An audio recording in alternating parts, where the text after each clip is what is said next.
We're here with Quinn Ewers.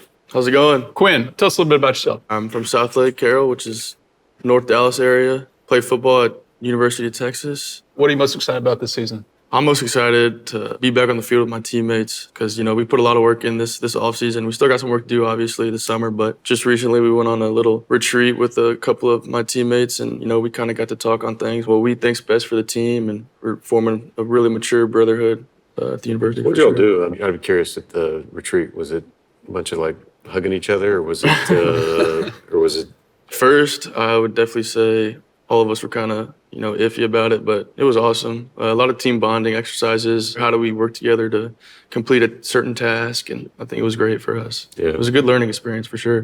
Do you ever feel like, as a quarterback, you got your job to do. You got to read the defense, you got to call the play, you got to hand the ball off or throw it or whatever the play may be. But do you ever feel like there's another part that doesn't get talked about as much in terms of making sure all your guys are okay and managing that part of the process while you're on the field? Yeah, for sure. Obviously, I touch the ball every play. Everything kind of goes through me. You got to make sure everyone's aligned correctly, make sure they know what they're doing. They work like professionals, so it's pretty easy with those guys. Honestly, it's like playing chess, but a little more athletic. Yeah, a little more athletic. Yeah. It's a little faster. Yeah, that's it. Can you ever look at your guys and see something's just not right, or maybe they're shaking up after a, tricky play or something like that? Yeah, for sure. They'll give you that look in their eye. It's pretty easy to tell just by, human mannerisms if something's going on or whatnot. But you're probably going through the same thing. You probably see that too. We do the same thing. In our business, right, you got a trial team, right? So you've got multiple lawyers, multiple paralegals, you got to manage clients, you got to get your witnesses in order, you got to make sure everybody's there and prepared and everything. So we kind of quarterback our own teams. Yeah. It's kind of like chess, but in front of a jury. Yeah. I think there's some similarities.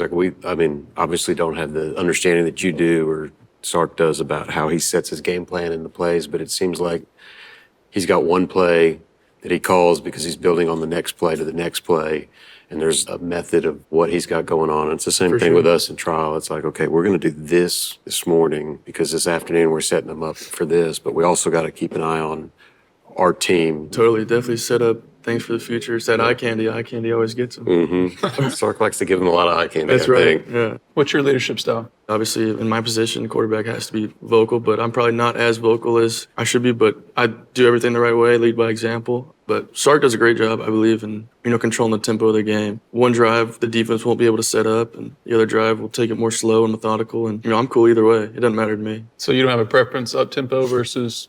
Let's get truthful here. I do like going up-tempo. Catches defenses off guard. Obviously, you got to be able to do both at the end of the day. Yeah. I like going up-tempo, too. Yeah. Some Sark doesn't listen to me when I'm scared. Obviously, you're lining up, and it's your job. You got to read the defense, right? Mm-hmm. Describe that to us, to someone who hasn't played football in a long time. What's that like? Starting the box, obviously, I got to see if I need to flip the slide on the man side. And then, usually the safeties tell the whole story. It's easy, obviously. See if one's rolling down or one's backing up. Those mannerisms, they get antsy. They'll start leaning one way, their eyes start going one way. It's kind of easy to tell. But, like I said earlier, it's like playing chess. You just got to see those things. You got to be real visual in the backfield. Obviously, there's a play clock, so you got to be quick with it.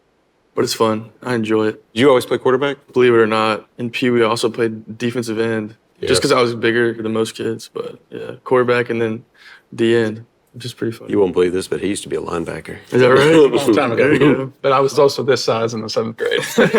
Everybody just got bigger. Yeah. Hit it early. Yeah. So we were talking about me reading defenses. How do y'all do that on y'all's side? It's a little bit like chess, but it gets easy for us too. It's like anything. If you prepare enough, kind of know where they're going. And so you're like, okay, if they're going to do this, then this is what we're going to do to counteract. And so you want to get aggressive because we don't want to always be reacting to what they're doing. Yeah. It's like you said with eye candy. We'll make them think we're going to do something that's over here, and we're really going the other way. I don't know what it's like to play in front of 100,000 people, but it's, to us, it's like the same thing. The being in trial part, you get the adrenaline going, and it's just awesome. We just had this case, and it was all on the news every day. People were like, do you see this on the news and whatever? And I was like, I'm not watching the news or any of that stuff because you start believing what the news people say instead of believing what you're seeing in real time in front of the jury, and it gets, get you off your game. Yeah. How hard is that for you to block out the distractions, the newspapers, the message boards, all that stuff? Yeah, it's pretty hard just because, I feel like it's everywhere we look. I don't have Twitter or stuff like that. I got Instagram, but I'm not on it a whole lot, so that makes it a lot easier. People will be talking about things that was said about me, and I don't even know what they're talking about half the time. So I try to stay away from it as much as possible. But obviously sometimes it finds its way through cracks, and I see it. But obviously you know a lot more about yourself than what other people do. So try to stick to that, and that makes everything a whole lot easier. What do you like to do before the games? Kind of pre-trial. Some rituals or whatever, superstitions. Are you superstitious? I like to say that I'm not, but I definitely am. I'll listen to music. Obviously, that's a great way to get fired up and ready to play against somebody. Pray before every game, multiple times. I like to walk around the field, kind of from the 50 and just around the end zone, just kind of calming down. And, this game's so much more mental than I realized. Like in high school, I was just going out and playing, and I realized you just can't do that. How often do you audible? Not often, but if I see something on a certain, rollout or whatnot, if say I'm rolling to the right and I see a defender, creeping down, I'll check away, just run the ball the other way, stuff like that. What's your? Because I don't want to get smacked in the mouth. Yeah. What do you do when you do get smacked in the mouth? What's your kind of mindset about not letting them know they hit you hard? Yeah, it's always rough. Nowadays, freaking, oh man, those D linemen get up to 350 pounds nowadays, and those linebackers are all buffed up, but you can't let them know. You can't let them have the satisfaction of that hit. So you got to pop up and just act like nothing happened. Act like nothing happened, which is really hard. So many, many, many, many years from now, after football, what's kind of your interest? What do you want to do?